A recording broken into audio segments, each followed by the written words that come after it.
Good evening, and welcome back to Simply Raw News, where the truth hides in chaos and sometimes what's virtual becomes all too real.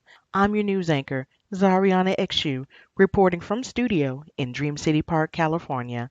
Tonight's story takes us into a digital world that blurred the line between escape and reality, with devastating consequences, and a lesson virtual communities can no longer afford to ignore. Back in 2013, an Oklahoma couple found themselves at the center of national outrage after authorities uncovered a chilling case of child abuse and neglect. Their 3-year-old daughter was discovered severely malnourished and neglected, while the couple spent countless hours immersed in the virtual platform Second Life, where they lived out alternative identities as nightclub DJs. What should have been a harmless escape became a dangerous obsession. As the story broke, outrage didn't just erupt across the United States, it exploded inside the virtual world itself.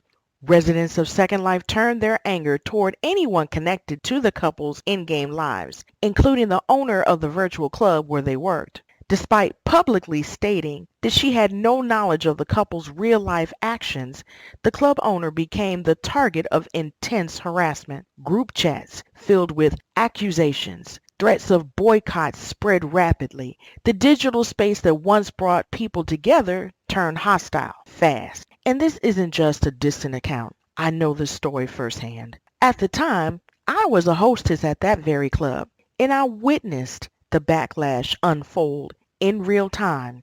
The messages in the club group chat, the pressure, the relentless targeting of someone who, by all accounts, had no control over what happened beyond the screen. The harassment became so overwhelming, the owner ultimately made the decision to shut the club down entirely. One family's real-life tragedy didn't just shake a community, it dismantled a virtual one. But beyond the headlines and the fallout, this story carries a deeper warning and an opportunity. Virtual communities like Second Life are more than avatars and screen names. They are real people with real lives, real responsibilities, and real consequences. This case highlights how easy it is for individuals to become consumed by digital identities while neglecting real-world obligations. It also raises awareness about accountability and empathy in online spaces.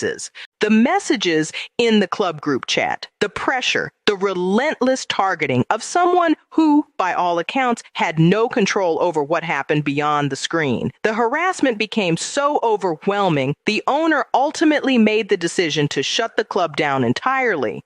One family's real-life tragedy didn't just shake a community, it dismantled a virtual one. But beyond the headlines and the fallout, this story carries a deeper warning and an opportunity. Virtual communities like Second Life are more than avatars and screen names. They are real people with real lives, real responsibilities, and real consequences. This case highlights how easy it is for individuals to become consumed by digital identities while neglecting real-world obligations. It also raises awareness about accountability and empathy in online spaces. When tragedy strikes, collective outrage can quickly turn into misplaced blame. Instead of fostering understanding, communities can spiral into harassment, hurting those who may have already been caught in the crossfire.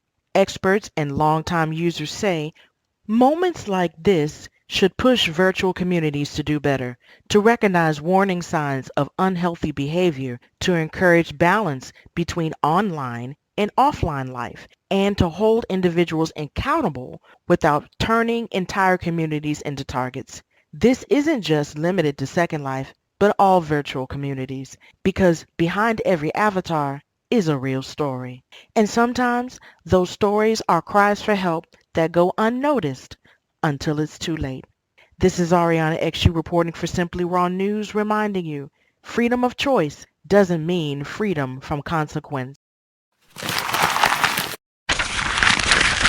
Good evening and welcome to Simply Raw News, where sometimes the hardest battles happen at home. Tonight's story started with a simple favor.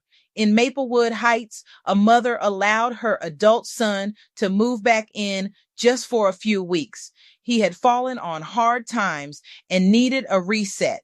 It was supposed to be temporary. At least that was the plan. Weeks turned into months. Then things shifted. Utilities started rising.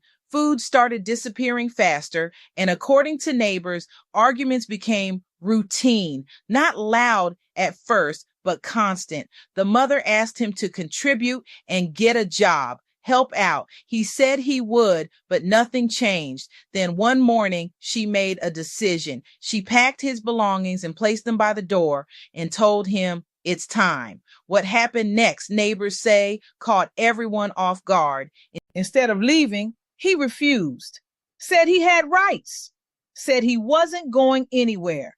And legally, he was right. Because without formal eviction paperwork, he was no longer just a guest. He was considered a tenant. Police were called, but there was nothing they could do. No crime, no removal, just a mother locked out of her own control. The situation dragged on for weeks until she filed a formal eviction, court dates and paperwork, and finally a ruling. The son was ordered to leave. He's now gone. The home was quiet again. But neighbors say something's different. The door still closes, but not as easily. Because sometimes helping someone you love comes with a cost nobody talks about. This is Simply Raw News, where the line between helping and losing control can disappear fast.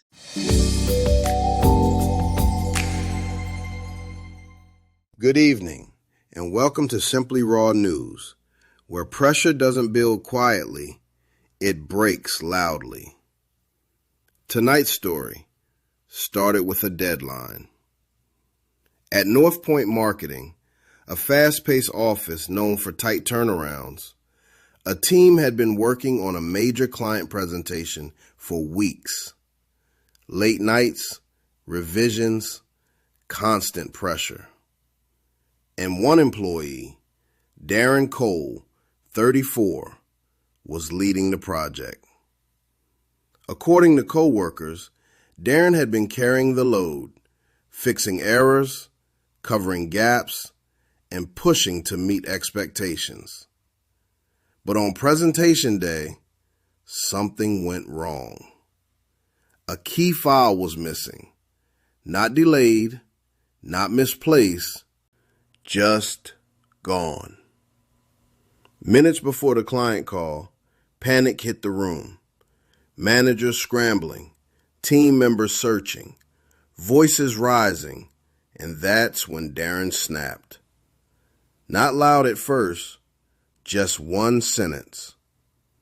"I'm done fixing everybody else's mistakes." Then he stood up, unplugged his laptop, and walked straight out of the meeting. No explanation, no return. The meeting collapsed. The client pulled the contract. And just like that, weeks of work are gone. Hours later, the missing file was found. It had been saved under the wrong name. A simple error, not sabotage, not intentional, just a mistake. But by then, the damage was already done. Dan has since resigned. The company is restructuring the team, and employees say one thing is clear. It wasn't just the file that broke that day. It was the pressure. Because sometimes it's not one big moment that causes a meltdown. It's 100 small ones stacked too high. This is Simply Raw News, where when things fall apart, they don't always give you time to fix them.